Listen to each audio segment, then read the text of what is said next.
Segunda de Corintios capítulo 7, verso 10. Mirad este verso. Porque la tristeza que es según Dios produce arrepentimiento para salvación. De que no hay que arrepentirse.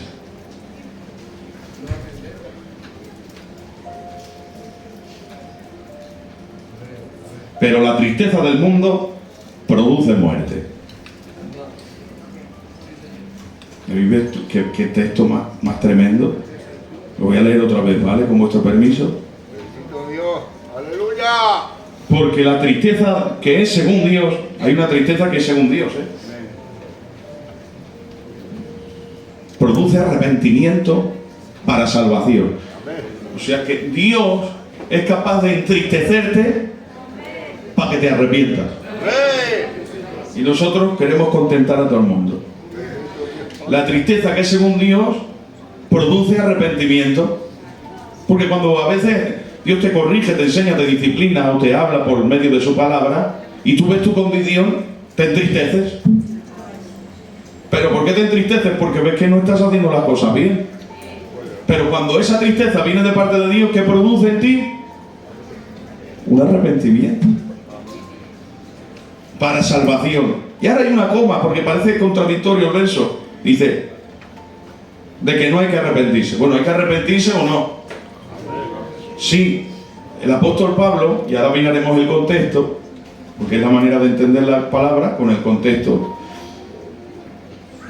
Está diciendo que de lo que no hay que arrepentirse es de producir la tristeza que viene de parte de Dios. Porque Él le produjo a la iglesia de los Corintios tristeza y casi se arrepiente.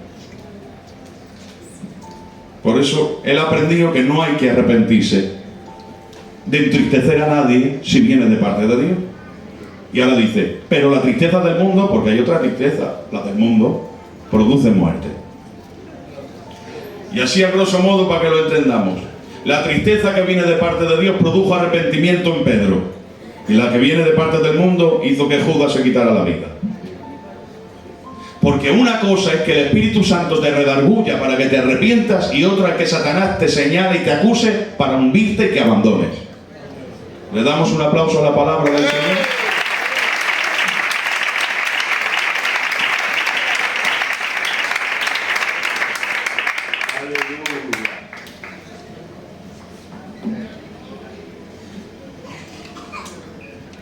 Os pongo en situación.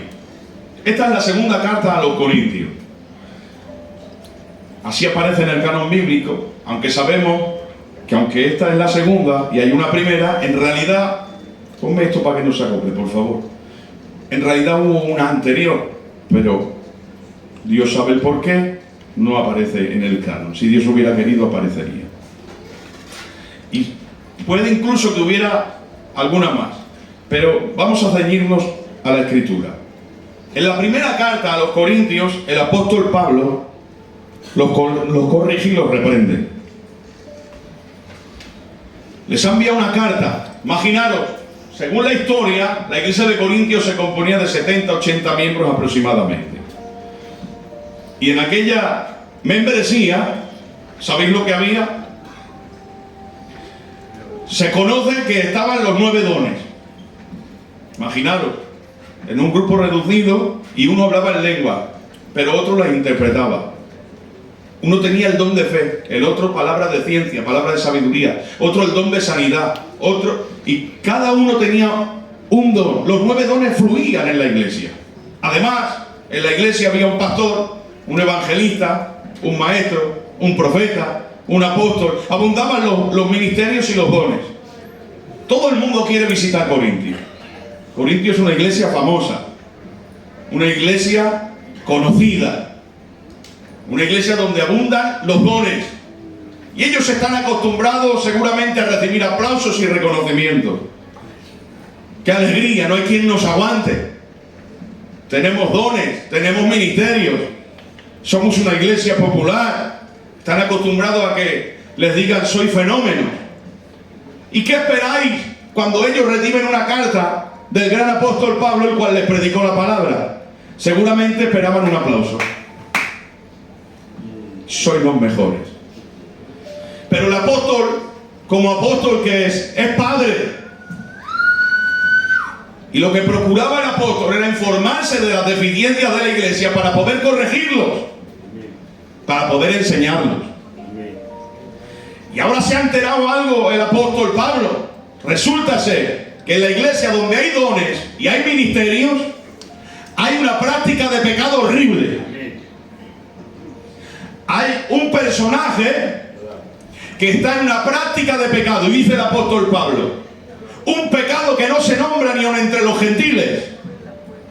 En palabras nuestras, dentro de la iglesia hay un hombre que está en una práctica de pecado que no se nombra ni aun entre los inconversos.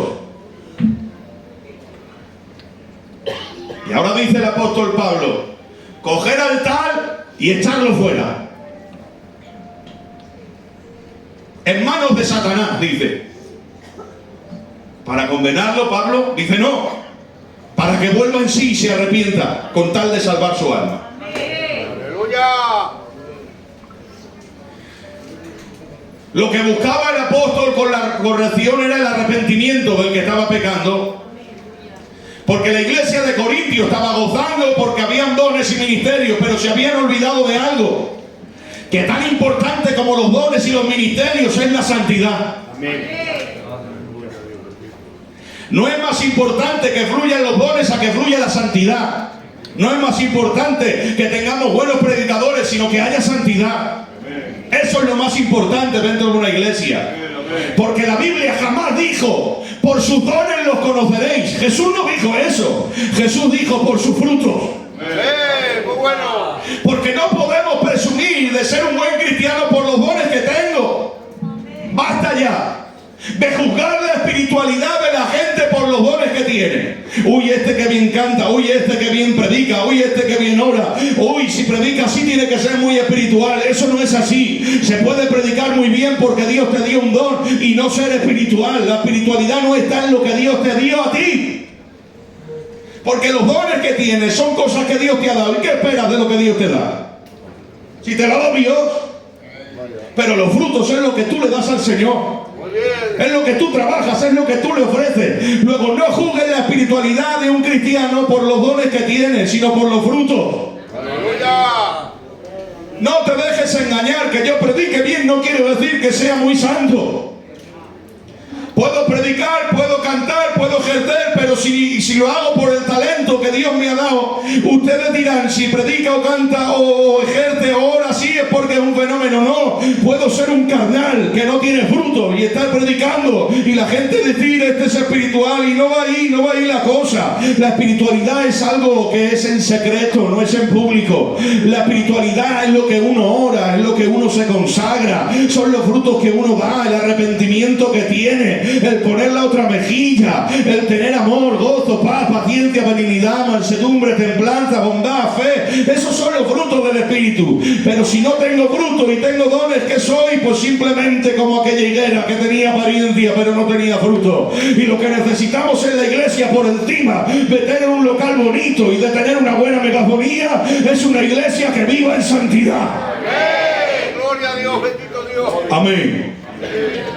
Cuando el apóstol los corrige, ¿qué os pensáis? ¿Que gozaron ellos?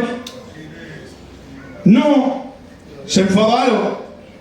De ahí que hablan mal del apóstol, y el apóstol, hay un capítulo de la segunda carta donde defiende su ministerio, porque se habían enfadado. Porque hay que ser muy espiritual para aceptar la corrección. Porque la Biblia enseña, corrige al sabio y aumentará su saber.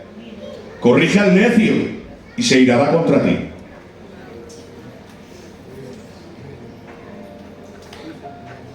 Pero porque no entiende que la corrección es para su bien. El apóstol no lo corrige para condenarlo, lo corrige para que se arrepienta. Los disciplina, echarlo fuera, para que se arrepienta. Estaba diciendo el apóstol algo, estaba diciendo sacarlo de dudas. Porque está practicando pecado y está viniendo a la iglesia y se está calmando la conciencia. Se piensa que igual yendo al culto al final se salva, pero no está dejando el pecado que está practicando. Y el apóstol lo que dijo es sacarlo de dudas, echarlo fuera para que sepa que está en condenación. ¡Aleluya! para que sepa que lo está haciendo mal, para que se arrepienta, para que se vuelva de su mal camino, sacarlo de dudas. ¿Qué reprensión más fuerte? ¿Os pensáis que todo el mundo le aplaudió? ¿No pensáis que ese tenía familia o amigos en la iglesia? ¿Y que alguno se ofendió y se molestó? Claro que sí. Porque algunas veces exigimos una santidad de la cual luego no estamos a la altura.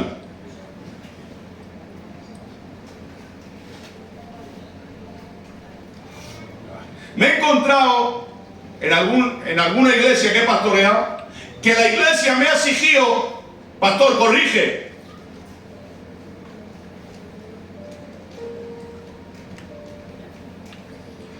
Pastor, no permitas. En una ocasión me dijeron: el coro, pastor. Y yo, después de darle oportunidades y hablar con el coro, al final cogí y quité al coro un tiempo. Digo: no os preocupéis. Puse alabanzas en un cassette, vamos a orar. ¿Sabéis qué pasó? Que la iglesia se fue vaciando. Porque exigían corrección, pero luego no estaban a la altura. Y no aguantaban 3 cultos seguidos sin coro. Aparte que la familia se molestó. ¿Sabes qué tuve que hacer? Volver a ponerlos todos en su lugar, porque no llegábamos a los pagos y nos echaban del local, y el malo era yo.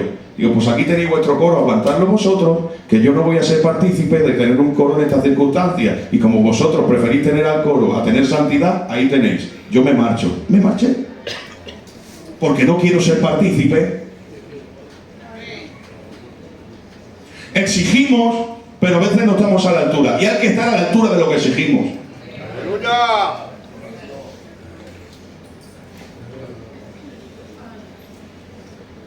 Se molestaron porque no querían corrección, querían aplauso. Pero el apóstol les está enseñando que vivan en santidad. ¿Y sabes qué pasa? Se molestan y el apóstol empieza a pensar entre sí: igual me he pasado, igual lo he hecho mal, igual no tenía que haberlos corregido con tanta dureza. Eso le pasó al apóstol. Porque no os penséis que para un pastor es fácil corregir. No es fácil. Cuando corriges, te tiras toda la noche sin dormir. Porque díganme ustedes, ¿quién disfruta corrigiendo a sus hijos? ¿Disfrutas cuando coges al niño y le riñes? ¿Disfrutas cuando le dices al niño: no salgas a la calle? ¿Lo vives? ¿Lo pasas bien? ¿Estás a gusto? A veces he cogido al niño y le he dicho: no juegues más a la Play en una semana. Y el niño llorando en el cuarto, yo en el comedor es consumido. Y mirando a esta, me he pasado, ¿no? Al otro día, le había dicho una semana: bueno, no lo hagas más, venga. Porque te se hace a ti más difícil que al niño. Porque no disfrutas. Lo peor de ser pastor es tener que corregir. Predicar y que la gente diga amén es un disfrute. Comerme un bocadillo con ustedes es un deleite. Hacer una oración, orar juntos, es para gozar. Acompañar a alguien que está necesitado, visitar a un enfermo, es una necesidad que te agradece. Pero ¿cuántas veces piensas que corriges y lo disfrutas? Cero. ¿Y cuántas veces corrigen y te lo agradecen? Muy pocas. Porque es la peor parte y a veces nos la queremos saltar. Pero entonces no estoy pastoreando, estoy visitando una iglesia, predicándola durante un tiempo para luego marcharme y quedar bien con todo el mundo. Pero ser pastor también es corregir, es enseñar y es disciplinar. Y la iglesia que ha madurado no solamente quiere a alguien que les predique, quiere a alguien que les enseñe, que les corrija, que les exhorte y que les lleve a los buenos pastos que Dios quiere para nosotros. Alabado Dios, bendito Padre, qué bueno. Y el apóstol estaba sufriendo porque estaba pensando: me he pasado. Me he pasado. Igual he sido muy severo. No tenía que haberlo corregido con esa dureza. Tenía esa incertidumbre dentro. Me he pasado. Si es que tengo la negra, A veces me ha pasado. Si es que cómo le reñido al niño. El otro día mi niño me dio una lección. El Isaías. Porque yo cuando me pongo a reñirlo, me altero. Y me lo comía el niño que lástima. Y yo tenía toda la razón, por supuesto, pero me enfadé mucho. que no hagas esto, que no hables así, que no hagas esto, que me lo comí. Y ya me fui para el cuarto y él para el suyo. Y yo estaba fatal, digo, válgame la que le echaba al niño. Y no podía estar tranquilo y le mandé un WhatsApp. Y le dije, papá, no me hagas caso, que sé que me he enfadado mucho, pero que tú sabes que te quiero. Y hace, papá, no me he enfadado, que yo sé que lo haces por mi bien. Tiene 15 años, no tiene 20 ni 30. Papá, que yo sé que lo que me dices lo dices por mi bien, no estoy enfadado. Porque Dios al que ama disciplina como padre e hijo.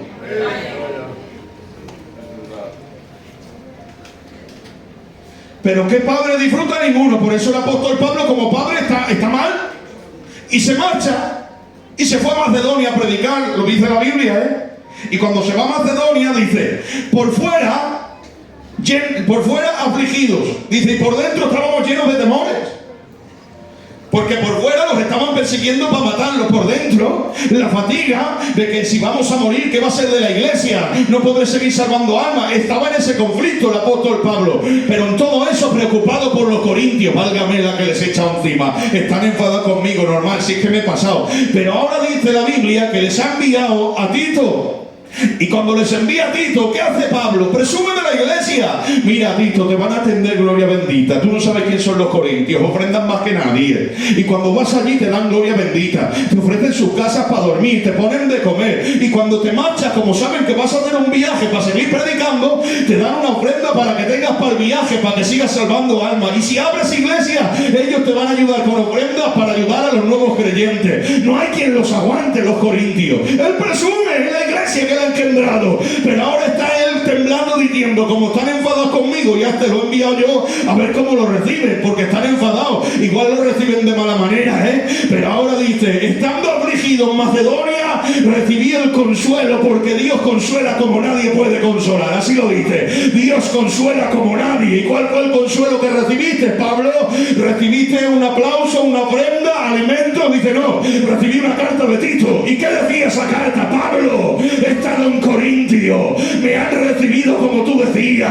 Qué cariño me han dado, Pablo, no hay quien los aguante. Por cierto, en cuanto a la reprensión que les diste, que sepa que se han arrepentido y se han corregido, y que están orando por tu ministerio para que Dios te use. ¡Viva Dios! Por eso dice Pablo, la tristeza que al segundo día produce arrepentimiento, de la cual no hay que arrepentirse, no hay que arrepentirse de corregir a los hijos, porque los hijos se arrepienten. ¡Aleluya! Siéntete privilegiado cuando te se corrige. Porque yo no corrijo a los niños de nadie, Tú me has visto venir a tu casa a reñir a tu niña. Qué fuste, ¿no? ¿Sabes a quién corrijo yo? A mis hijos.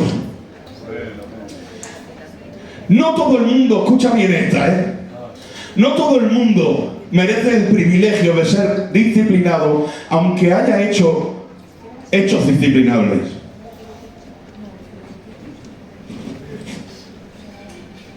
Esto es para masticar. Hay gente en las iglesias que hace cosas que son para disciplinarlos. Pero yo a veces he intentado retener la disciplina todo lo que he podido, porque no merecen el privilegio de ser disciplinados. Porque solo se le disciplina a los hijos. Cuando te se disciplina, no te se está ofendiendo, te se está dando la categoría de hijo. De ahí que ser disciplinado es un privilegio. ¿Por qué se corrige a los bautizados? Porque se entiende y se supone que si estás bautizado porque eres miembro de la iglesia y obtienes el compromiso y la responsabilidad como bautizado de asistir a la iglesia, tomarte el pacto, echar a la ofrenda y rendir cuentas de lo que haces y dejas de hacer. Porque oficialmente eres miembro de la iglesia. De ahí que ya tienes el derecho a ser disciplinado. Mientras que el que no está bautizado puede entrar y salir y hacer lo que quiere y nadie le disciplina. Porque todavía no se le considera. Bendito Dios, aleluya. La pena es que bautizamos a gente que no ha nacido de nuevo.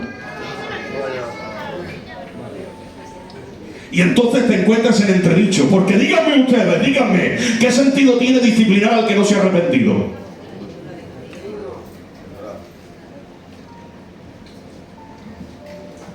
¿Qué coraje me da tener que disciplinar a alguien que no se arrepiente y no le duele lo que ha hecho?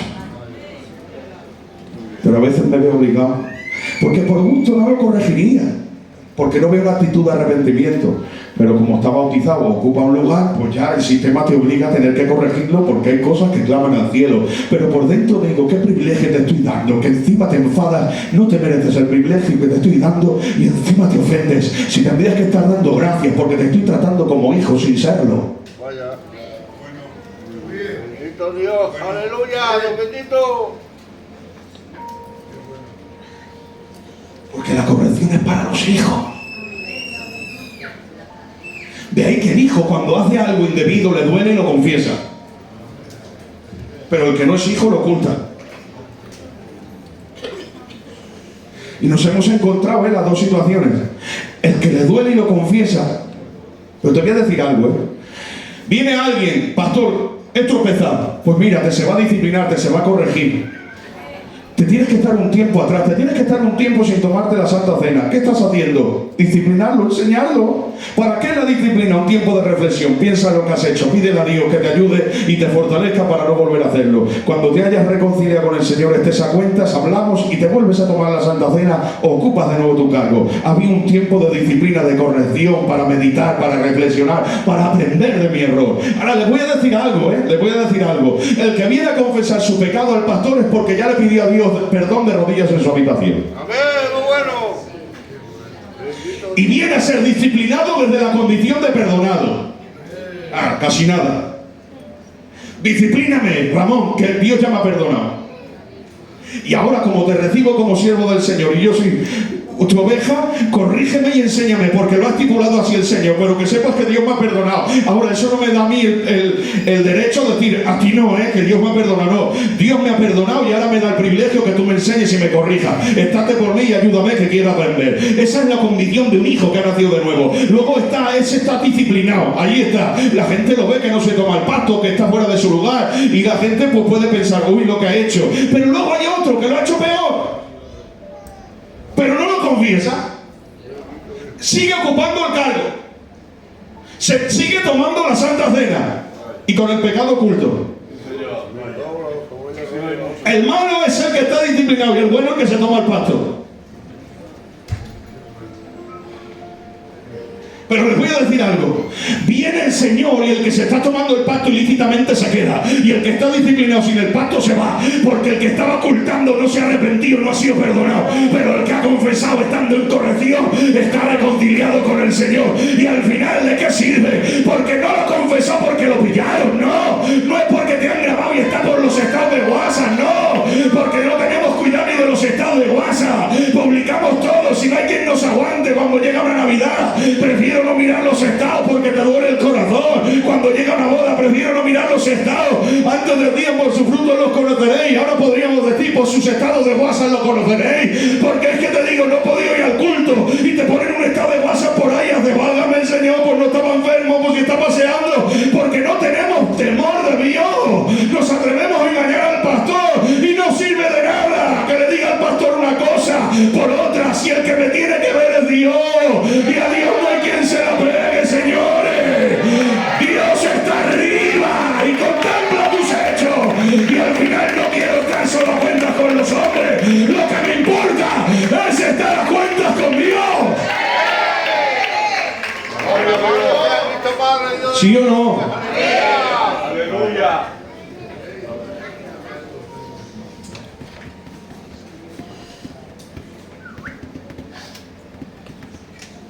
Enseña la Biblia.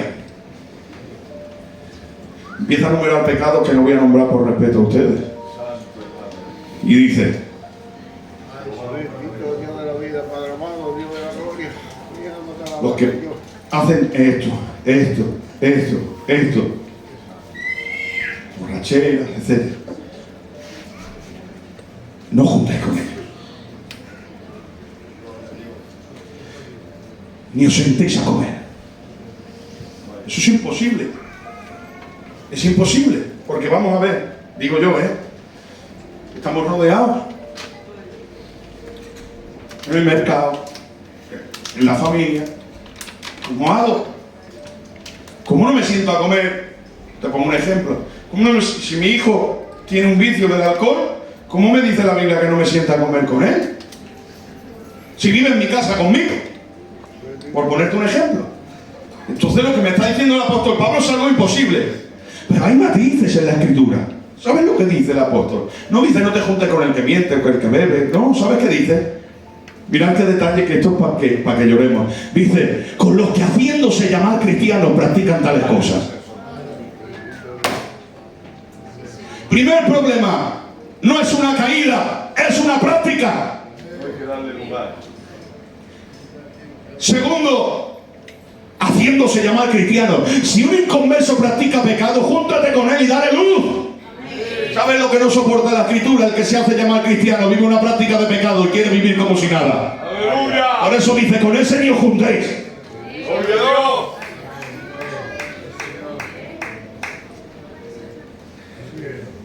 Porque con el que practica pecado hay que darle luz. Pero ¿qué hacemos con el que practica pecado y se hace llamar cristiano?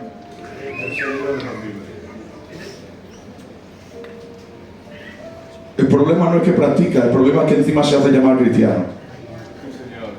Porque ese no tiene corrección ninguna.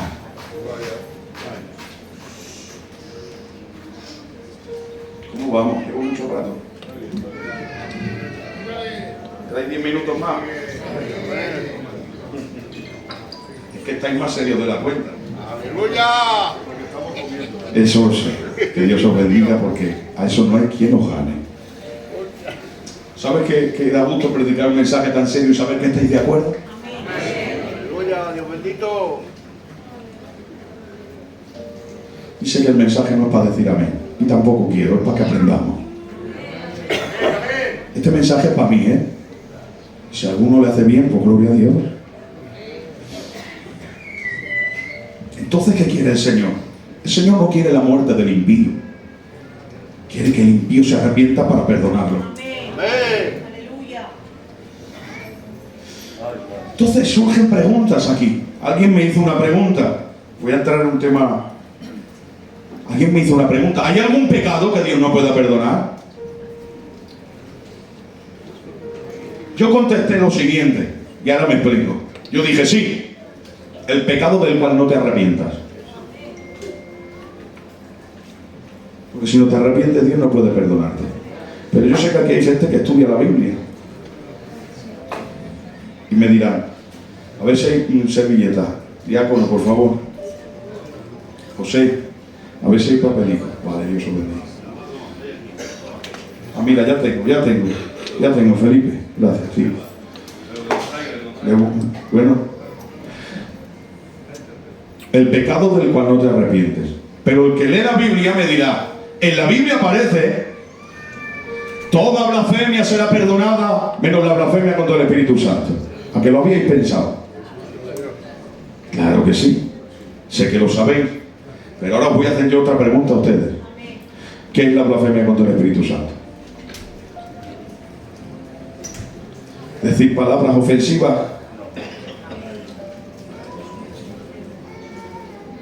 Vamos al contexto inmediato. Hemos dicho que para entender la Biblia hay que leer el contexto. Vamos al contexto inmediato. Jesús hace milagros. Y dicen los fariseos, lo que ha hecho, lo ha hecho por Belcebú.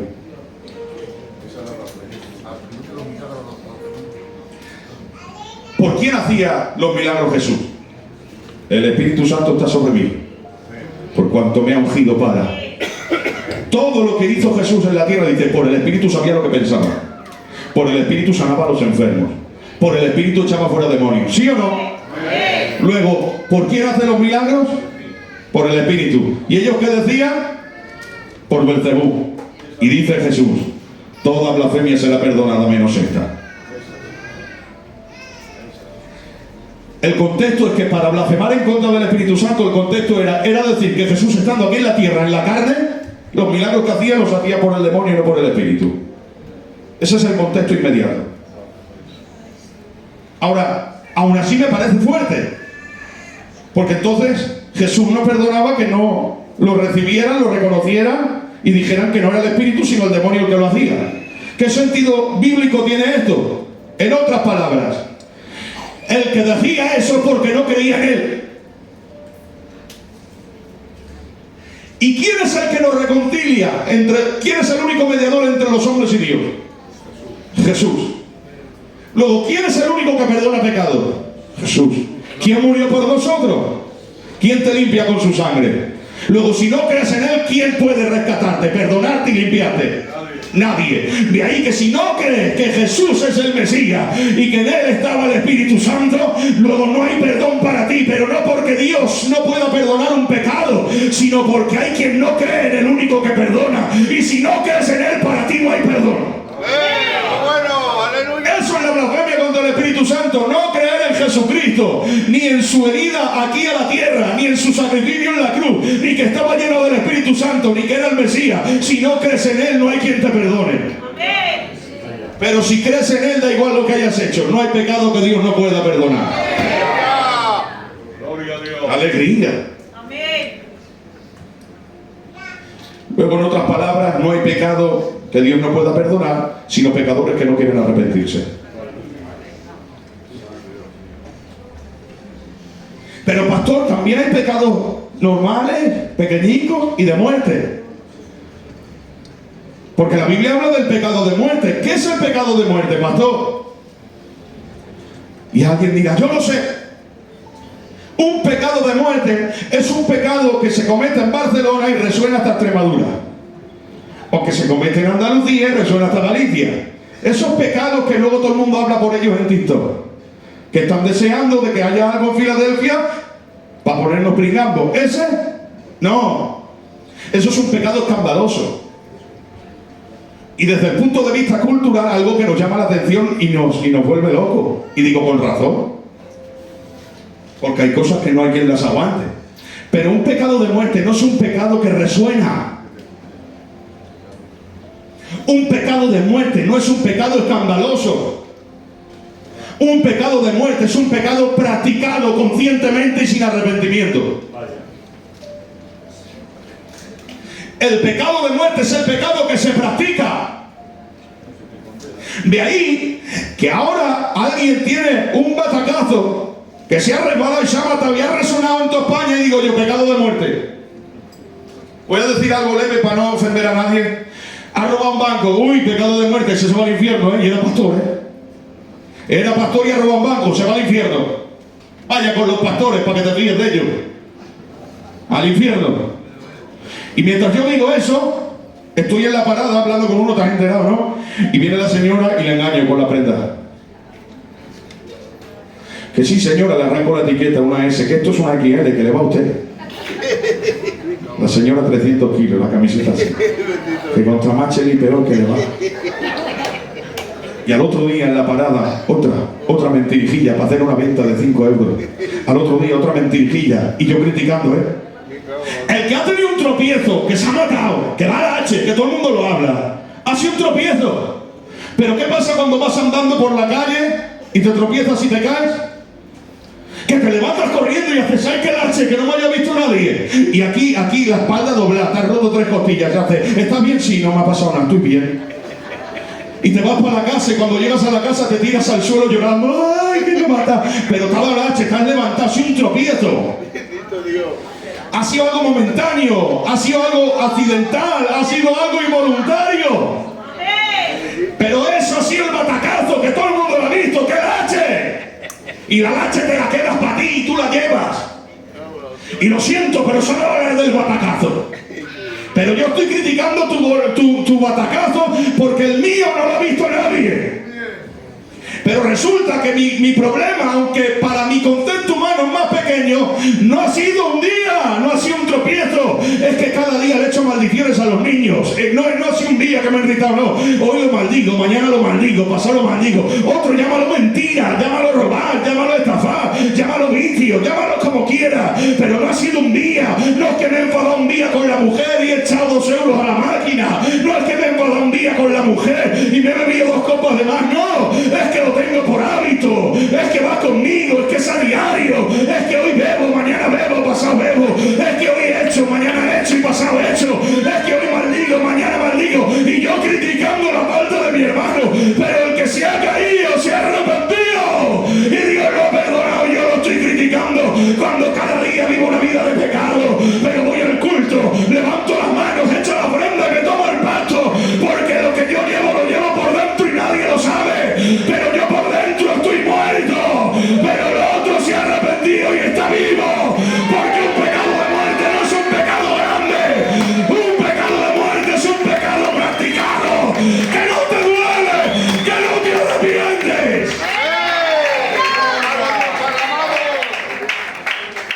¿Cómo puede haber gente mintiendo y como si nada? Bendito Dios. Con envidia en el corazón y como si nada.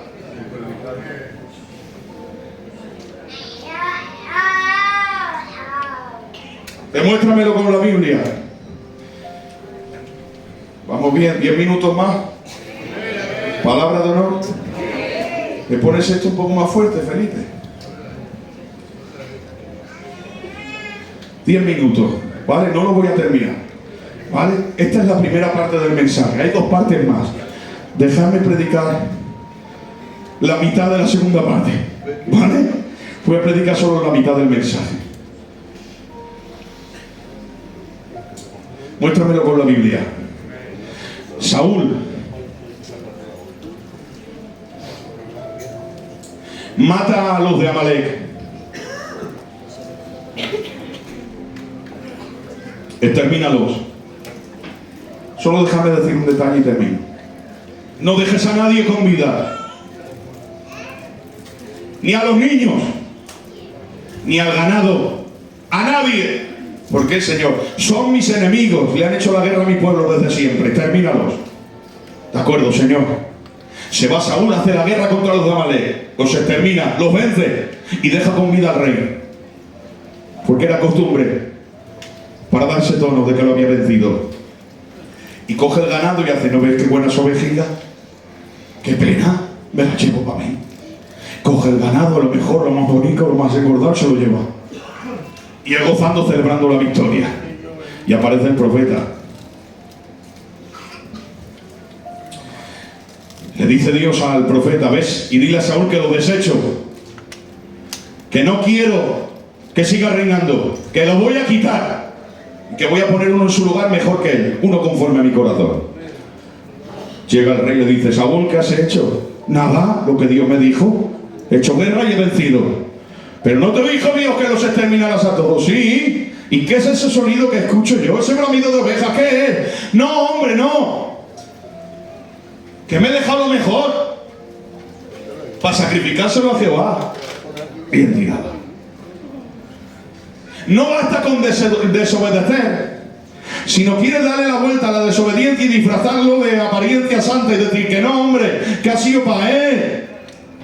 No basta con hacerlo mal, sino que encima le doy la vuelta y quiero aparentar que ha sido con buena intención. Que no, hombre, que lo he hecho para ofrecérselo a Jehová. Y mirad la respuesta aplastante del profeta. Le dice el profeta, si agrada más Dios en la obediencia que en los sacrificios. Si agrada más Dios que le obedezca antes que predique. Si agrada más Dios en la obediencia a que eches a una ofrenda. Si agrada más Dios en la obediencia a que cantemos en un coro. Lo que le agrada a Dios no son los sacrificios que hacemos de cara al público. Lo que le agrada a Dios es la obediencia que hay en nuestro corazón. Y le dice que estás diciendo que es para Jehová. Si agrada más Dios que le hubieras hecho caso a que le hagas sacrificio. Y ahora le dice, como pecado de adivinación es la desobediencia, y como pecado de idolatría la obstinación. Yo busqué qué es esto, hijo. La obstinación. Primero la desobediencia y segundo la obstinación. ¿Qué es la obstinación? La obstinación es no querer reconocer que lo has hecho mal. Y se lo compara con la idolatría, que es lo más abominable para Jehová. Y se lo compara con la adivinación. Digo, ¿por qué con la adivinación? Porque Saúl se daba tono. Porque había desechado a las adivinas. ¿Os acordáis cuando muere el profeta y Saúl quiere consultar palabra de Jehová y no encuentra? Se va a buscar una adivina. ¿Dónde se va? En dos, porque no hay ninguna. Y cuando llega le dice, trae al profeta, y hace, no, que Saúl me mata. Vaya, qué bien lo has hecho, has terminado la adivinación y te das tono. Pero eres un desobediente. Y por medio del profeta le estaba diciendo Dios a Saúl, eres igual que las adivinas que has echado a Israel. ¡Gloria a Dios! ¡Viva Dios! Porque nos damos tono, porque otros pecan diferente. Pero le estaba diciendo, eres igual que las que has desechado. No eres mejor que las adivinas que has echado a Israel. ¿Y qué hace Saúl? Se arrepiente, llora. Dice Saúl, pero hónrame delante del pueblo. Y se marcha el profeta y lo coge del manto. No te vayas, hónrame. Y rompe el manto del profeta. profeta y le dice: así como has raído el manto, así Dios arranca el reino de tus manos, se lo va a dar a uno mejor que tú conforme a su corazón. Y dice Saúl: vale, pero honrame. Te está diciendo que Dios te ha desechado y tú solo quieres la honra. ¿Cuánta gente Dios ha desechado y lo único que se están preocupando es cuándo me das el pacto, cuándo me devuelves el cargo, cuándo me levantas de candidato, cuándo me haces orar en voz alta? No lo entiendes. ¿De qué te sirve que te honre delante de la iglesia si Dios te ha desechado por tu desobediencia y tu falta de arrepentimiento? ¡Aleluya!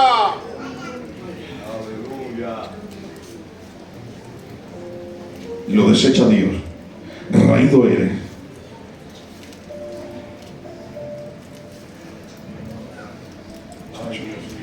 Me quedan 5 minutos. ¿Me acompañáis?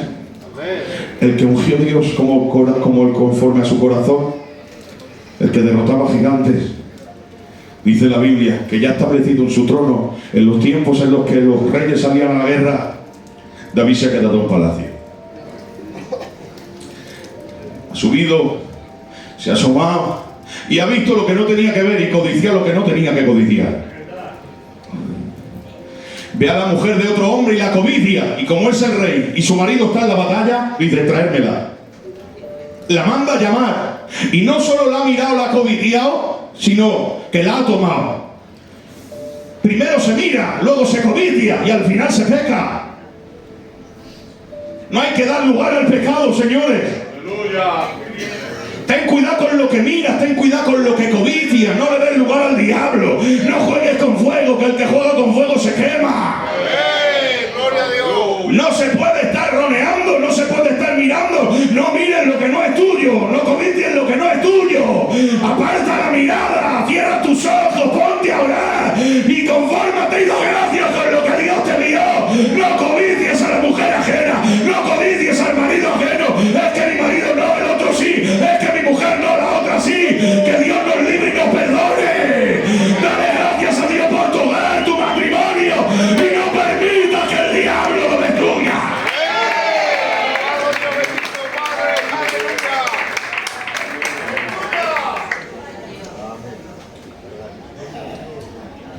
Alguien dijo: si no eres feliz con lo que Dios te dio, no vas a ser feliz con lo que el diablo te ofrece.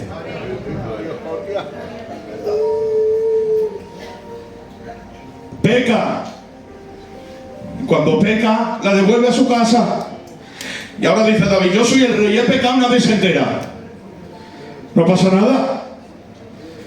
Pero ahora pasa el tiempo y dice aquella mujer: perdonadme con mucho respeto, David, que estoy encinta. Que esto ya no hay quien lo oculte. Que todo el mundo sabe que mi marido está en la batalla. Y cuando vean la barriga van a sospechar. David, ¿qué hacemos, David? Y ahora dice David, trazando un plan: voy a llamar a Urías, al marido.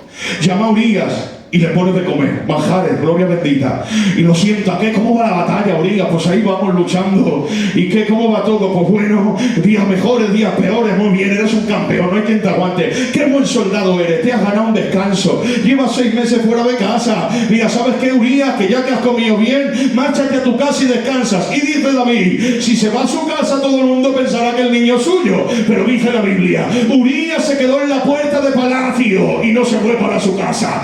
Al otro día se levanta David diciendo: ya está, se arregló el problema. Pero le vienen los sirvientes y le dicen: que sepas algo, Urías ha dormido en la puerta de palacio con los sirvientes y no se ha ido para su casa. Y hace David: válgame, este me la magia.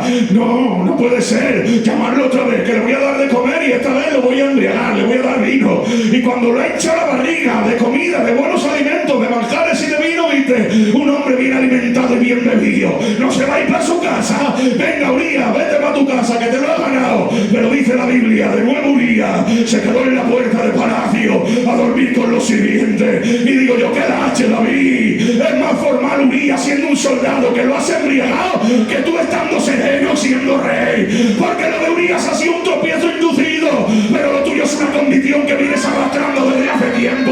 Porque no es lo mismo un mal día que una mala temporada, no es lo mismo una mala temporada que una mala vida. Y ahora dice Urías: que me la mangas, ¿qué haces? ¿Por qué no te has ido a tu casa? Y dice Urías: ¿cómo dormiré bajo mi techo si el arca, que es la presencia de Jehová, está en el campo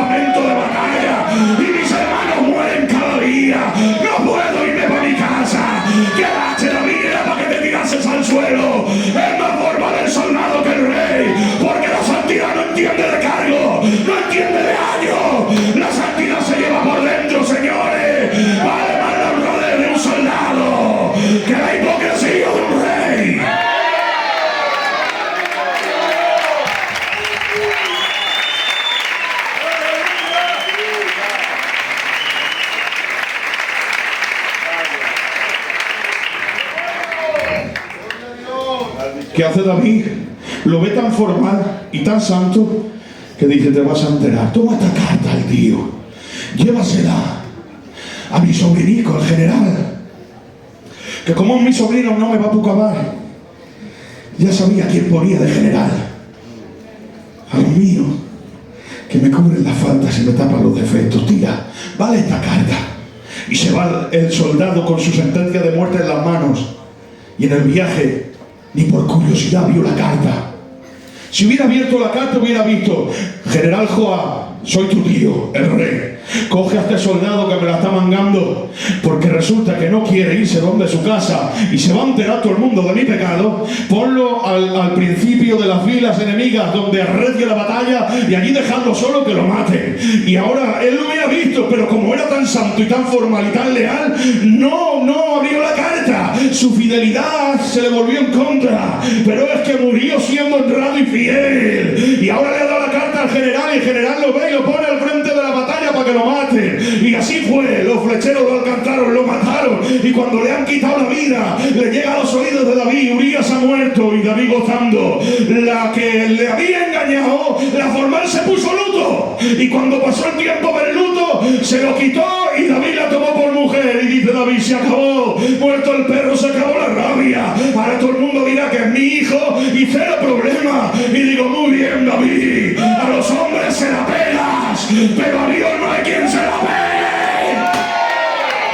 Aparece el profeta Natán y lo dice: David, ¿te puedo contar una historia? Y dice: sí, profeta, claro. Mira, un hombre tenía muchas ovejas, era rico. Cuando escucha la palabra ovejas, David pone oído. Él era pastor de ovejas. Qué bonita historia. Dime, había otro hombre que solo tenía una, era pobre. La había criado desde pequeñita y la amaba como a su hija, más que a su propia vida. Y David pone oído: sé lo que es amar a una oveja más que a tu vida.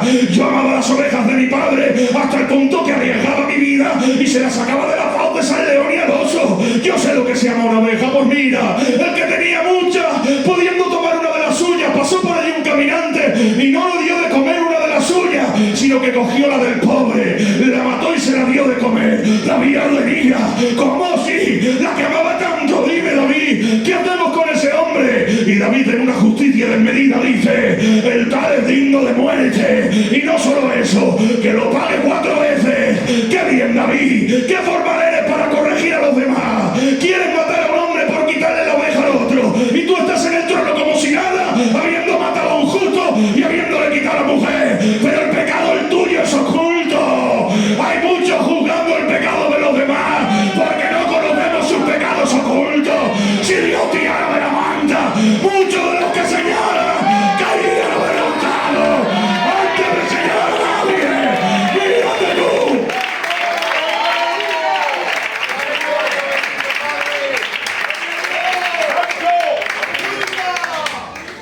Porque yo puedo señalar a los demás porque nadie sabe lo oculto, pero acuérdate que Dios sí.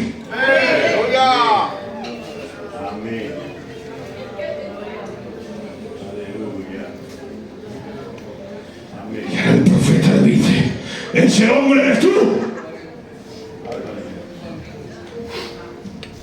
Esa no se la esperaba.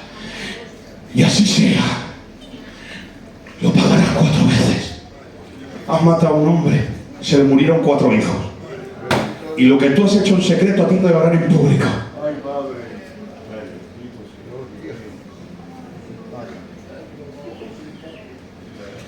Y ahora mira qué hace David.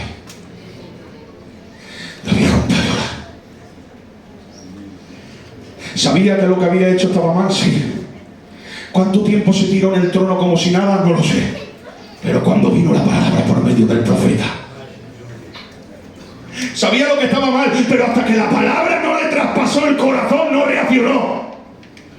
Porque la palabra hace el efecto de un desfibrilador, que al corazón que se ha detenido lo vuelve a hacer latir. Estaba muerto en sus delitos y pecados, pero le hizo reaccionar. Y David se tira al suelo y compone el famoso Salmo 51 y empieza a decir: ten piedad de mí, oh Dios, conforme a la multitud de tus misericordias, porque yo reconozco mi rebelión. Contra ti solo he pecado y he hecho lo malo delante de tus ojos. Purifícame con hisopo y seré más blanco que la nieve. Y ahora empiezo a decir: sacrificio y holocausto Jehová no quiere que yo lo haría.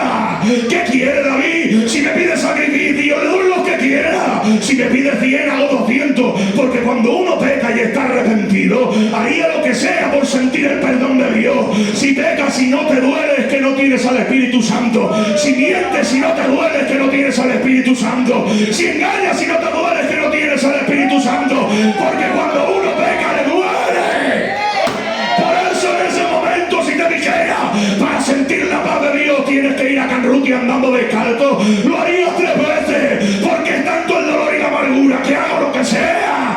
David estaba diciendo, pídeme sacrificio. Pero dice, sacrificio y holocausto Jehová no quiere. ¿Y qué quiere David? Lo que a Dios le agrada es un corazón contrito y humillado. Dios no quiere sacrificio. Dios quiere arrepentimiento.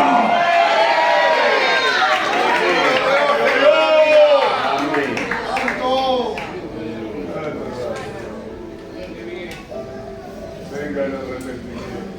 Qué bueno. Aleluya. Amén. Perdónanos, Padre. Santo Espíritu. Le dice el profeta, tus pecados serán remitidos. De tu descendencia jamás faltará rey en Israel. Y lo perdona. Pagó las consecuencias. Se le murieron 4 hijos. La espada no salió de su casa. Pasó vergüenza. El hijo que tanto amaba lo deshonra. Tiene que salir najando de su casa porque el hijo lo quiere matar y quitarle el trono. Y no se conforma con eso, que le quita las concubinas. Y públicamente era una vergüenza. Las consecuencias del pecado se pagan. El pecado se paga, señores. Dios perdona, pero las consecuencias están. Si yo robo un banco y me arrepiento, Dios me perdona, pero la policía me mete preso.